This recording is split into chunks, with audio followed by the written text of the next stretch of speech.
Welcome, everybody. Today, I know we have attendees that are still joining us, so we're just going to go over a few housekeeping items before I turn the presentation over to our speakers today.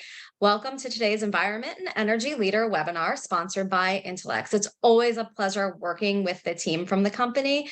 We greatly enjoy the partnership that we have with them. My name is Jessica Hunt, and on behalf of the entire And we're also going to talk about what to do differently with technology. And the great news for you, little heads up, is that much of what we're going to share, you can do today with the technology you have today. And then we're going to wrap up with next steps for you in your ESG journey and their ESG reporting. So those reporting needs are growing and the standards sometimes change.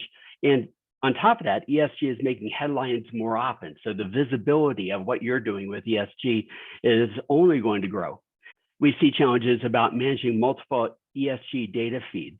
And that really encompasses several things, and we'll talk about those in more detail in a moment. But one of the key things that I want to highlight here is not only do you have within your company multiple transformation is said and done, we can unlock insights and we can build informed programs based on true materiality and based on your individual organizational requirements. But if you don't have an efficiently integrated and comprehensive management system to get from A to Z and back to C for the next cycle, you're not going to actually have the time and the capacity to ever break out of that pact. Simple words, our solution come pre-configured for the data you need to collect and the programs that you want to report out to.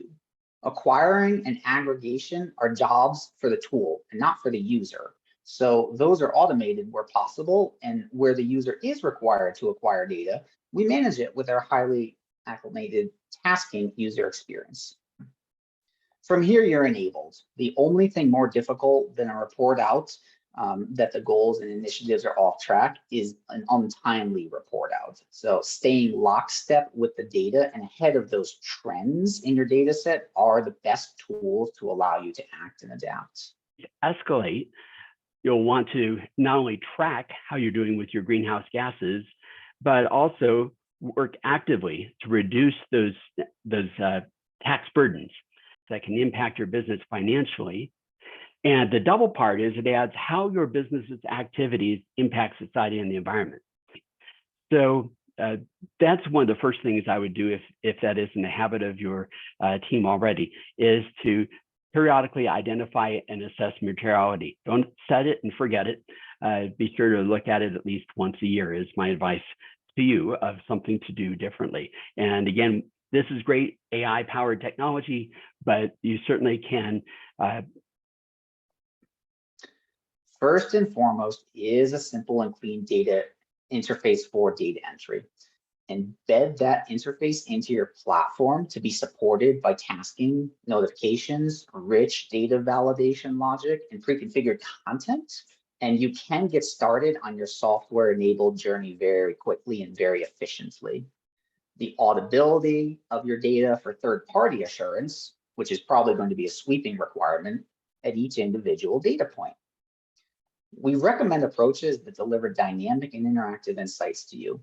Insights through dynamic interactive dashboards from an ESG sustainability management perspective, rather than relying on static spreadsheets or static reports. To keep in mind is that not only can more advanced technology help you minimize the burden and the risk of errors in your data, but the second thing is that there are also a range of technologies that I highlighted at the top of this slide, such as Power BI, Tableau. It really aligns with the ISO type of processes of plan, do, check, and act. So if you want to act, you want to adapt, some of those needs for adapting and taking action are going to be driven by regulatory drivers. Some of them are going to be driven by new priorities of the business, such as addressing biodiversity. We find also that some companies find it very helpful to get the word out internally about how the company is doing in the ESG arena. And one reason is just to raise awareness that this is important. Second is that it's really a good thing to be able to share how well you're actually doing. They're moving towards monthly reviews. And the idea here is ideally the information that you're drawing from is updated in real time, and it isn't a major effort as you increase the frequency of these reviews to pull together the right information. So where would you see your company in your maturity with ESG reporting? If you take a look at the bottom, the key point here is you're moving from sustainability metric tracking and disclosure reporting to. Fantastic. And thank you so much for Charlie and Stephen for the presentation today. We are going to get to as many questions as we can over the next 30 minutes. We have plenty of time for questions, which is absolutely wonderful. We have had quite a few come in. I will address one live right now is, will we be receiving a recording of the event? A recording will be available. Some of these questions today. All right, we'll go back to the beginning. This one came in actually quite early in today's event. So what standards are you seeing companies use most frequently today? And what happens if we use the wrong reporting standards framework? The conversation is either like a SASB or sometimes GRESB as well. Charlie, you want to take that one? Sure, so I'll start. We find that for one thing, we see that first off, the second key thing is that you need to actually focus on materiality and identifying. So those are some of the key things that we see already.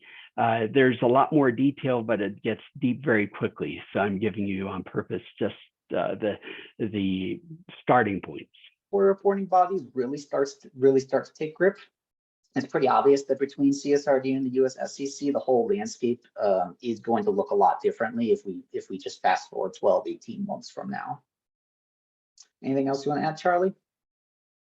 That makes sense to me. And the only other thing that I would add to that is that I think more companies are going to consolidate and simplify the array of. Something at the heart of like ESRS, for example, is interoperability of data. And they're talking about it under the context of ESG data, but the exact same philosophy is going to apply and start to permeate into the software markets. And I'm on mute there, so apologies there for that little slip up. I'm glad that you talked about the overwhelming amount of data sources and tracking, because this question has to do with the overwhelming amount of data itself.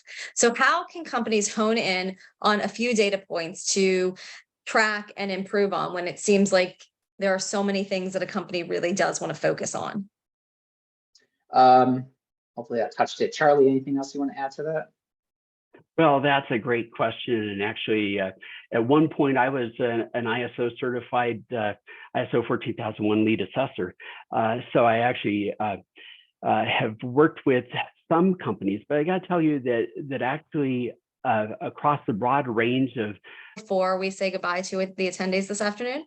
Actually, I'd like to add on to my last question. So we actually have quite a range of resources at the INTELEX website. And I'm sorry that didn't occur to me straight away in my answer, but I would actually take a look there. We've been publishing for many years. We have quite a few road-tested bits of advice that would help you wherever you are in your ESG or EHS journey.